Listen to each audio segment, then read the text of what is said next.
नमस्कार, आप सुन रहे हैं रेडियो जय घोष 107.8 FM और मैं हूं आपका दोस्त राधेश्याम दीक्षित। आज रंगशाला लेकर आए हैं कुछ खास, जिसमें एक दो नहीं होंगे कई कलाकार, लेकिन बहुत सारी कहानियों के साथ और बहुत से मनोरंजन के साथ कुछ शिक्षा की बात भी करेंगे। और बहुत से ऐसे परंपरागत कथ्य हैं जिनमें जीवन के बारे में, जीवन मूल्यों के बारे में, मानवीय मूल्यों के बारे में बहुत सिखाया, बताया और समझाया गया है। लेकिन ये कौन है, आइए आपको मिलवाते हैं हमारे मेहमानों से। तो साथियों, हमारे बीच में, हमारे स्टूडियो में आज पधारे हैं प्रदीप त्रिपाठी, जो कि रंगमंच के कलाकार हैं, लेकिन विशेषकर कलाकार हैं कठपुतली के।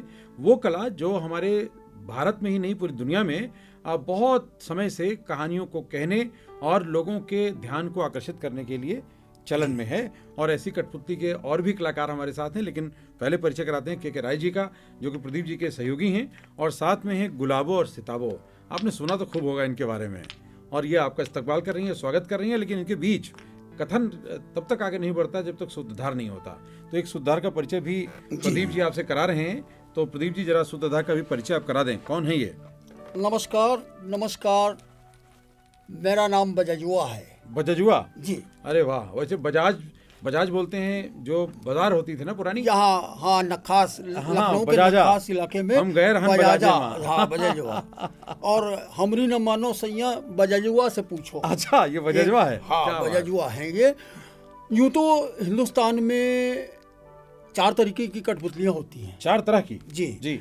अपने साउथ में शैडो पपेट है, राजस्थान में छाया कठपुतली, और राजस्थान में धागे वाली कठपुतली स्ट्रिंग पपेट होती है, और बंगाल में रॉड पपेट होती है। अपने उत्तर प्रदेश में ग्लब पपेट होती है, गुलाबो सिताबो ग्लब पपेट, ये ग्लब पपेट है जी। यूँ तो कहते हैं कि नवाब वाजिद अली शाह अवध के नवाब थे, और पिछले 300 साल से गुलाबो सिताबो का इतिहास लखनऊ में पाया जाता है। 300 साल? जी, 300 साल। हाँ, और ये मशहूर इतनी हो गई, इन पे फिल्म बन गई? जी। तो वहाँ पे फिल्म बनाने के लिए भी उन लोगों ने इसका नाम का दुरुपयोग किया। अच्छा जी, बिल्कुल दुरुपयोग इन सेंस में किया कि नाम तो ले लिया। इस गुलाबो सिताबो की स्टोरी जो है वो एक आदमी की 2 बीवियों की कहानी है, और उन्होंने एक घर वाली और बाहर वाली। अच्छा। एक आदमी की 2 बीवियाँ। और आप जानते हैं कि घर वाली बाहर वाली के चक्कर में जो पड़ा उसका तो बैंड बजा। इसीलिए ये सबक सिखाया जाता है कि दोनों सामाजिक कुरीतियाँ हैं उन पे कटाक्ष करती हैं गुलाबो सिताबो। वाजिद अली शाह के दरबार में पहले इस्तेमाल होती थी, और गली मोहल्लों में पहले भिक्षावृत्ति के काम आती थी, भीख मांगने के। कोई 5 पैसा 10 पैसा, कोई आटा चावल रोटी, इस तरीके से लोग मनोरंजन ये गुलाबो सिताबो किया करती थी।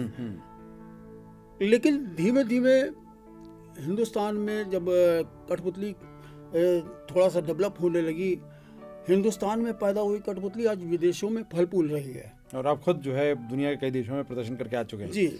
और तब हमको देखने को मिला कि ओह, ये तो बहुत एडवांस हो चुकी है, हम लोग बहुत पिछड़े हुए हैं। अगर यहाँ की सरकारें जो भी हैं, भारत सरकार है या उत्तर प्रदेश सरकार है, थोड़ा सा भी ध्यान दे तो एजुकेशन में बहुत अच्छा रोल अदा कर सकती है गुलाबो सिताबो या कठपुतली। ये बहुत महत्वपूर्ण बात कही है प्रदीप जी ने, और इस दिशा में प्रयास भी चल रहे हैं कि ताकि कला के जितने भी रूप हैं, क्योंकि जब जनसंचार की बात होती है तो उसमें सभी माध्यम आती हैं, लोक माध्यम भी आते हैं, रंगमंच भी आता है, गीत संगीत भी आता है, और उसमें इसमें खास बात यह है कि जो बात आप नहीं कर सकते वो इस पपेट के माध्यम से, कठपुतली के माध्यम से आप बखूबी समझाया कर सकते हैं। हाँ, क्योंकि रुचि आ जाती है, इजी गोइंग है। तो एक बात यह है कि बहुत से हमारे श्रोता और दर्शक ये ज़रूर समझना चाहते हैं कि आजकल बड़े बड़े एनिमेशन आ गए, बहुत तरह के कार्टून आ गए, फिर भी क्या कारण है कि इसकी प्रासंगिकता आज भी बनी हुई है? देखिए, इसका इतिहास हमने बताया 300 साल से चला आ रहा है। अवध के नवाब वाजिद अली शाह के 365 रानियाँ थीं, ऐसा कहा जाता है। उन 365 रानियों के मनोरंजन के लिए उनके दरबार में गुलाबो सिताबो का इस्तेमाल होता था। आपको शायद एक चीज़ नहीं मालूम होगी कि इधर रूमी गेट है और उसके सामने छोटा इमाम बाड़ा। छोटा इमाम बाड़े का गेट बना है, इधर रूमी गेट बना है। इसके बीच में जो बेगमें थीं वो शाम को इवनिंग वॉक पे निकलती थी, तो सारे रास्ते उधर के जितने ज्वाइंट होते थे, उस रोड से सब ब्लॉक कर दिए जाते थे। साधारण आदमी उधर जा नहीं सकता था, तो किसी परमिशन ही नहीं थी। और आपको बताया, वो बेगम इतनी बेपनाह खूबसूरत हुआ करती थी कि जब वो पानी पीती थी तो उनके गले की हरी हरी नसों से पानी उतरता हुआ दिखाई देता था। अतिशयोक्त पर आधारित है। हाँ। ये गुलाबो सिताबो की जितनी भी कहानी है अतिशयोक्त पर आधारित है। अपने तुलसीदास बाबा भी कह गए हैं कि नारी नसो है नारी का रूपा। रामचरितमानस में इस चीज का उल्लेख है। तो ये दो औरतों के अधिकारों की लड़ाई है, क्योंकि एक औरत दूसरी औरत को बर्दाश्त नहीं करती, और खासकर जब साउथ हो, एक आदमी की दो बीवियां। हमारे ये गुलाबो सिताबो का मेन जो स्टोरी लाइन है वो एक आदमी की दो बीवियां। दोनों के संघर्ष हैं। जी, नवाबी दौर था अपने अवध में। उस समय के नवाब अलग उसमें चलते थे। आज कल लिविंग रिलेशनशिप हो गया है। नहीं, दौर बदल रहा है, स्वरूप बदल रहा है, लेकिन जो संकट है वो बराबर है। आजकल के नवाब तो जिस शहर में जाते हैं वहाँ एक गुलाबो तलाश लेते हैं सर। तो एक सबक आपको गुलाबो और सिताबो के बातचीत में ये मिलेगा कि आप अपनी जिंदगी में क्या न करें और क्या करना जरूरी है, इसकी बात भी करेंगे। लेकिन थोड़ी बात प्रदीप जी की यात्रा की कर लेते हैं, क्योंकि लखनऊ में पले बढ़े, और लखनऊ जो है वैसे भी कला का एक बड़ा नामचीन शहर है, जिसमें हर तरह की कला और संस्कृति का संरक्षण और संवर्धन यहाँ हुआ है। प्रदीप जी, आप इस कला से जुड़े कैसे? 1980 में भारतीय नाट्य अकेडमी, पहले भारतीय नाट्य केंद्र हुआ करता था, तो ये बदरिया बाग में। तो वहाँ एक वर्कशॉप हुई, रंगचर्या 80 के नाम से एक वर्कशॉप हुई। 1 महीने की वर्कशॉप थी, वो हमने ज्वाइन किया। उस समय हमारे शायद ठीक से मूछें में नहीं निकली थी। 16 साल की उम्र थी मेरी, तब हमने शुरुआत की। और 81 में संगीत नाटक अकेडमी कैसरबाग में हुआ करती थी, वहाँ एक कठपुतली की वर्कशॉप हुई। इलाहाबाद के श्री राम निरंजन लाल श्रीवास्तव जी थे, उनके निर्देशन में 15 दिन की वर्कशॉप हुई। वहाँ से ये कठपुतली का सफर चालू हो गया। यानी 15 दिन की कार्यशाला और उससे पहले रंगचर्या, उसने आपके जिंदगी के वास्तविक मायने को तलाश लिया। जी है ना? उससे पहले आपने ग्रेजुएशन किया। हाँ। और पढ़ने के सपने कुछ और होंगे, यात्रा कुछ और होगी, लेकिन आना तो ये था, किस्मत का और वक्त का तकाजा था। आपके अंदर कुछ छिपा हुआ था जिसको निकालने के लिए एक मंच चाहिए था, और वो मंच दिया रंगचर्या ने, और साथ में उसको तराशने का काम किया संगीत नाटक अकेडमी की एक कार्यशाला ने।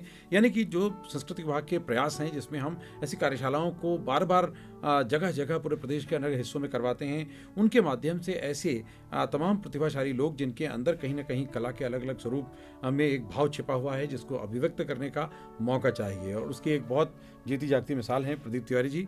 तो आप बहुत अच्छी बात है, और आज आप पहुंचे हैं, तो सबसे पहले तो कुछ आप प्रस्तुति आप क्या दिखाना चाहेंगे हमारे तमाम श्रोता और दर्शक? ये गुलाबो सिताबो है। अत्तो बनाइन बढ़िया बत्तो बनाइन दाल, अत्तो बनाइन बढ़िया बत्तो बनाइन दाल, अत्तो की बढ़िया जल गई बत्तो का बुरा हाल। गुलाबो खूब लड़े, सिताबो खूब लड़े, ओ मन्नो खूब लड़े, हो धन्नो खूब लड़े।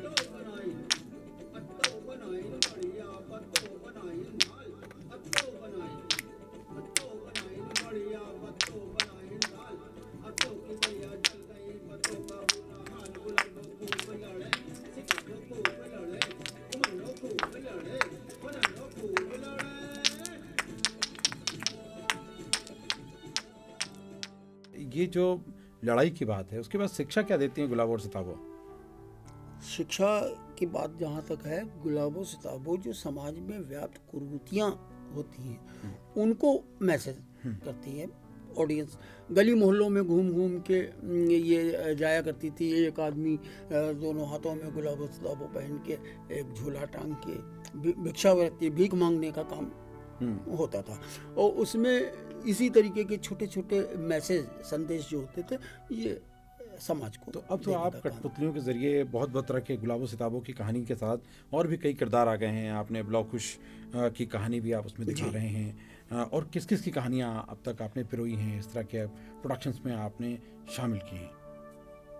एक फिल्म आई थी रविंद्रनाथ टैगोर जी की, स्क्रिप्ट है काबुली वाला। बहुत ड्राई सब्जेक्ट है। फिल्म अलग चीज है, वो मीडियम अलग है। ये कठपुतली में लोग शायद बर्दाश्त नहीं कर सकते, हमने वो असफल प्रयास किया, और सफलता मिली। 45 मिनट का शो, वो छोटी बच्ची की कहानी है। काबुली वाला एक आता है अफगानिस्तान से, यहाँ मेवा वगैरह बेचता है। उस छोटी सी बच्ची से उसका लगाव हो जाता है। उसके अंदर उसको अपनी बच्ची, उसकी जो लड़की थी, वो नजर आती है। 45 मिनट का शो पेन ड्रॉप साइलेंस हमने इंदौर में किया, 2000 की audience, pin drop silence 45 minute. तो ये लाइट एंड साउंड का मैजिक है।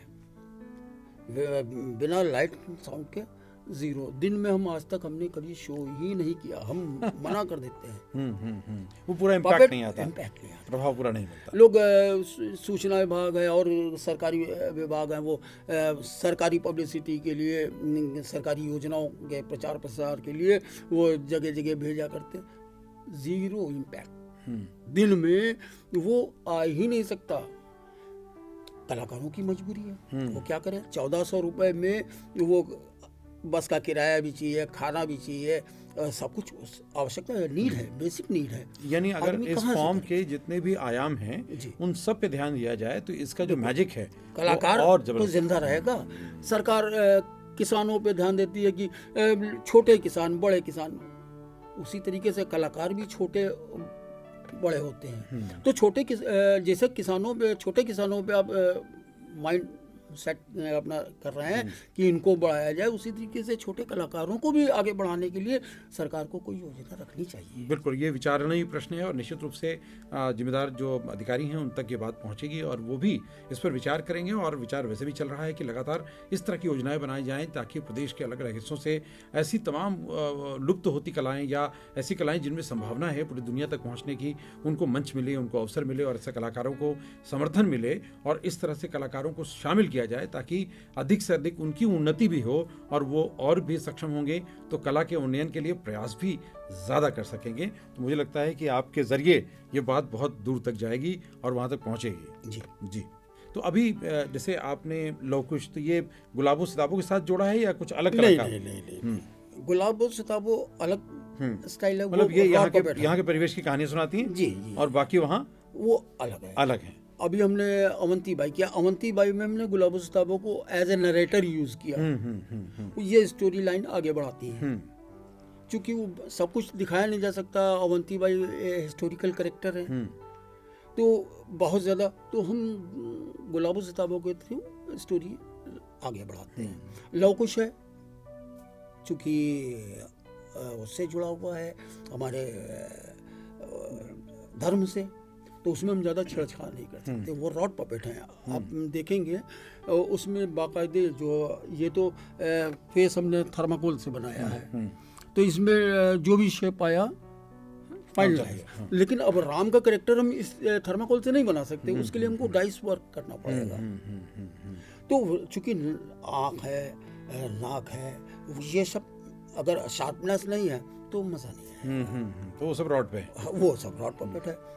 ये अलादीन है, ये रॉड पपेट पे है। तो अभी कहाँ शो किया आपने लवकुश के और उसके बाद आपने अलादीन के? हिंदुस्तान का तो शायद ही कोई ईटानगर से लेके इधर बंगाल और दिल्ली और हैदराबाद, शायद ही कोई स्टेट बचा हो। सब जगह पर। हाँ, इधर से बिहार साइड और झारखंड साइड में जाना नहीं हुआ, क्योंकि वहाँ हमको नहीं लगता कि इस तरीके का कोई कल्चर होगा भी। अच्छा अपने अनुभव हैं कलाकारों के। और जब ये सब जगहों पर आपने प्रदर्शन किए तो सबसे ज़्यादा रुचि कहाँ देखने को मिली पपेट्स के बारे में? कहना नहीं चाहिए, लेकिन हम जब स्पेन, फ्रांस, जर्मनी, डेनमार्क का विजिट हमने किया, बहुत एडवांस टेक्नोलॉजी है। एक पपेट थिएटर, उनका एक शो 10-10 लाख रुपए का प्रोडक्शन होता है, हाईली इक्विप्ड, टेक्निकल बहुत अपग्रेड हो चुके हैं। यहाँ चूँकि उतनी सुविधाएं नहीं है ना ही सरकारी स्तर पर, ना ही प्राइवेट लेवल पे। कोई अपनी जेब से कला को आगे बढ़ाने के लिए कितना अपनी जेब से करेगा, उसको अपना जीवन यापन भी करना है, 2 वक्त की रोटी भी चलानी है। तो यहाँ पे वही मेन चीज़ आती है कि पैसा ही सब कुछ है, पैसे से ही सब कुछ, क्वालिटी और ब्यूटी पैसा नहीं है, वो कॉम्प्रोमाइज हो जाएगा, कॉम्प्रोमाइज करना पड़ता है चीज़ों से। यानी इसमें एक्सपेरिमेंट किया जा सकता है, किया जा सकता इस तरह है की अगर प्रोजेक्ट, यहाँ इस तरह पे की भी परियोजनाएं सुविधाएं बनाई जा सकती दी है। जाएं या ट्रेनिंग इस तरीके की, जैसे हमारे गुरुजी हैं सुरेश दत्ता जी, वो मास्को से सीख के आए हैं। सगाई अब्रत्सो का थिएटर है मास्को में, वहाँ वो 3 साल रहे हैं। वहाँ से आज पद्मश्री इसी वजह से उनको मिला क्योंकि वो टेक्निकली बहुत रिच है। उनका शो होता है चाहे सीता हो या अलादीन, उन्होंने किया है। आप ये समझिए कि 2 ट्रक सामान भर के जाता है, सेट भी बना है, बैकड्रॉप्स भी हैं, और निश्चित है कि 20 लोगों की टीम होगी। तो नेक्स्ट लेवल काम होता है वो इसीलिए पद्मश्री, ऐसे लोगों को पद्मश्री मिलता है जिन्होंने पूरा जीवन अपना लगा दिया। आज 90 साल की एज है उनकी, लेकिन वो अपने काम में बहुत नंबर 1। प्रदीप त्रिपाठी जी के साथ और उनके पपेट्स के साथ और भी रूबरू होंगे और बात करेंगे इस कला के और भी आयामों पर, लेकिन एक छोटे से अंतराल के बाद। आप सुन रहे हैं दोस्तों कार्यक्रम रंगशाला, जिसमें हम बात कर रहे हैं कठपुतलियों की दुनिया की, और उसमें जो लखनऊ के नामचीन कलाकार हैं, जो ऐसे तो देश भर के हो गए, प्रदीप तिवारी जी, और उनका जो पपेट थिएटर ग्रुप है वह है मयूर पपेट थिएटर ग्रुप, और उसकी बात कर रहे हैं। एक अंतराल के बाद इस बात को आगे बढ़ाते हैं। सुनते रहिए रेडियो जय घोष।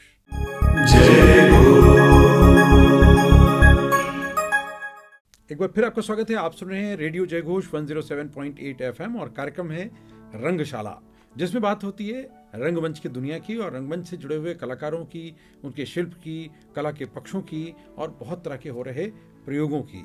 और आज हम बात कर रहे हैं कठपुतली कला की, जिसमें आज मयूर थिएटर आर्ट ग्रुप से आए हुए हैं भाई प्रदीप त्रिपाठी जी और उनके साथ में के राय जी, और ये टीम प्रस्तुत कर रही है बहुत तरह के ऐसे किरदार जिनको हम कई दशकों से सुन करके बड़े हुए हैं, और हमारे दिलो दिमाग पर, हमारे जहन पे एक इमेज बनती है जहाँ पर एक आदर्श कैसा होना चाहिए, चाहे वो प्रेमचंद की कहानी ईदगाह हो, और या फिर लवकुश की बात होती है, या अलादीन की बात होती है, या अवंतीबाई कैसे वीर योद्धा हुए हैं उनकी कहानियाँ हों, तो उन कहानियों को इन पपेट के जरिए छोटे छोटे बच्चों के मानस पर या बड़ों को भी मनोरंजन के माध्यम से उनको उन स्मृतियों में लाना कि वो अपनी नई पीढ़ी को सिखा सकें, बता सकें, प्रेरित कर सकें, पोषित कर सकें, और ये कला निरंतर इस दिशा में अपना काम कर रही है। तो प्रदीप तिवारी जी हमारे बीच में हैं।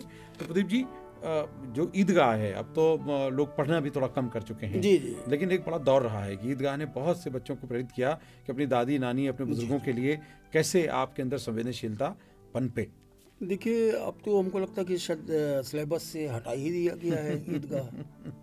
आजकल की जो न्यू पॉलिसी है, एजुकेशन पॉलिसी आ रही है, अभी फिर नई जो एजुकेशन पॉलिसी आई है उसमें पपेट को शामिल किया गया है। उस ईदगाह ऐसी स्टोरी है कि बाल मन जो है वो आपको प्रेरित करता है कि किस तरीके से छोटी छोटी चीज़ें, बहुत बड़ी चीज़ नहीं कि नानी का उसके हाथ जल जाता है रोटी बनाते समय, वो बच्चा जब मेला देखने जाता है तो वो खिलौना न लेके, मिठाई न लेके, आप ये समझिए कि वो खुद अपनी नानी के लिए चिमटा खरीद के ले जाता है। ये बहुत ही मार्मिक चीज़ है। और आज हमारे बड़े बुजुर्ग और आज आधुनिक होता परिवेश, उन दोनों के बीच में एक संघर्ष की रेखा तैयार हो गई है, जिसकी वजह से दोनों ही पक्षों के सामने चुनौतियां हैं। आजकल के बच्चे बहुत तरह के संस्कार, बहुत तरह की संवेदनशीलता उनके अंदर जो बोई जानी थी वो चूक गए हैं, और इस वजह से आज हमें विचार करना पड़ता है, या हम बहुत तरह के एकाकी जीवन जीने के लिए बाध्य हैं, और ऐसे ही हमारे बुजुर्ग भी। तो कहीं ना कहीं ये संवेदनशीलता की जो डोर है ये बांधने की जरूरत है। बिल्कुल बिल्कुल, बहुत ज़रूरी है।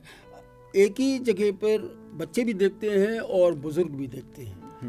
ये कठपुतली की ताकत है, जो एक ही जगह पर बच्चे भी मनोरंजन करते हैं और बुजुर्ग भी। और युवा वर्ग इसमें इसलिए नहीं शामिल हो पा रहा है, जुड़ पा रहा है, क्योंकि रोजगार का अवसर नहीं है। हमने पिछले 40 साल से हम इस फील्ड में काम कर रहे हैं, लेकिन नई जनरेशन इंटरेस्ट नहीं लेती है, क्योंकि उसको मालूम है कि फिल्म में जाएगा बिना डायलॉग के भी 500 रुपये 1000 रुपये उसको मिल जाते हैं। तो ये प्रॉब्लम है। इसीलिए एक बार रोजगार इससे जुड़ जाए, उसको मालूम है कि हमारी लाइफ सिक्योर है, हम ये काम कठपुतली ना चाहेंगे, इस फील्ड में जा रहे हैं तो हमारी लाइफ तो कम से कम सिक्योर होनी चाहिए। बिल्कुल, यानी रोजगार के आयाम खुलें जी। और ये तब होगा जब शिक्षा के महत्वपूर्ण जो माध्यम हैं उनमें इसको भी स्थान मिलेगा, इसको भी माना जाएगा। नई शिक्षा नीति आई है, अगर इसमें स्कूल लेवल पे, प्राइमरी लेवल पे कोई भी पाठ्यक्रम शामिल किया जाता है तो बच्चे के अंदर, आजकल का हमको लगता है कि इंटर का लड़का होगा उसको मालूम ही नहीं होता गुलाबो सिताबो क्या है। ये हमारा ट्रेडिशन है।